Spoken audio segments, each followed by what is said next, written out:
نحمدہ و نصلی علی رسول الکریم، اما بعد، قابل صدر احترام جناب ڈی ایس پی صاحب، قابل صدر احترام جناب ایس ایچ او صاحب بٹل، معززین علاقہ اور نئے منتخب ہونے والے چیئرمین کونسلر حضرات، سب کو میری طرف سے السلام علیکم۔ بہرحال باتیں رضا اللہ خان نے، حاجی قدیر صاحب نے، صدر صاحب نے کر بھی دی ہیں، لیکن پھر بھی اس میٹنگ کے حوالے سے میں یہ گزارش کروں گا کہ اس طرح کی میٹنگیں ہماری اس تھانہ میں ہمیشہ جب بھی کوئی نیا ایس ایچ او آتا ہے، سوائے انور خان تنولی کے، انہوں نے میرے خیال میں تعارفی میٹنگ نہیں کروائی یہاں، بہرحال میں اس میں نہیں تھا لیکن میری معلومات میں نہیں، تو اس کے علاوہ ہر ایس ایچ او جب آتا ہے تو تعارفی میٹنگ ضرور کراتا ہے، اور یہ ہونی بھی چاہیے، اس لیے ہونی چاہیے کہ پتہ چل جاتا ہے کہ کون تھانے کے ساتھ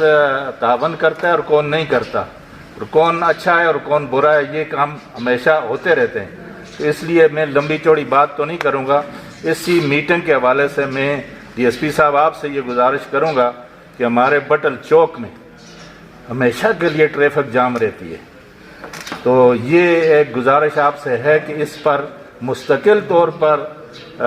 ٹریفک پولیس لگائی جائے، تاکہ بٹل چوک کا مسئلہ نہیں ہے، بٹل چوک سے لے کر بٹل درا تک، بٹل شہر میں بھی چوک کا مسئلہ نہیں ہے، تمام روڈ جو اس پہ چوک سے ہٹ کے جو مین بازار ہے اس میں بھی ہمیشہ ٹریفک جام رہتی ہے۔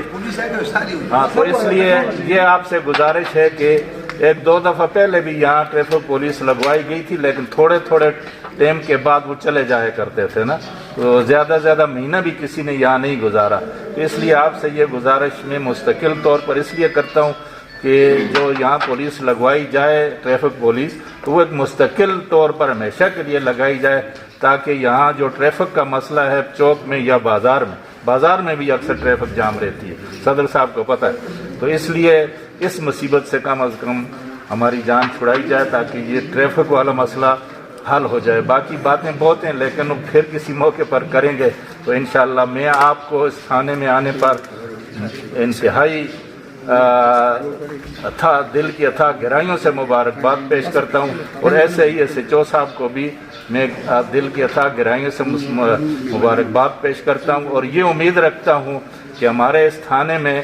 انشاءاللہ ان کی موجودگی میں امن قائم رہے گا۔ اور یہ بات جو پہلے چیئرمین صاحب نے کہی کہ ہم جب بھی آتے ہیں کسی کے ساتھ پارٹی بن کر نہیں آتے، ہم صلح صفائی کے لیے آتے ہیں، تو یہ بات آپ کی موجودگی میں ایس ایچ او صاحب سے بھی گزارش کروں گا کہ ہم اگر کسی کے ساتھ صلح صفائی کے لیے آئیں تو وہ بات ان والی کہ ہمیں 2-3 دن اس میں کم از کم مل جانے چاہیے، تاکہ ان پارٹیوں کا ہم صلح کرا کر آپ کے سامنے پیش کریں۔ مہربانی، شکریہ۔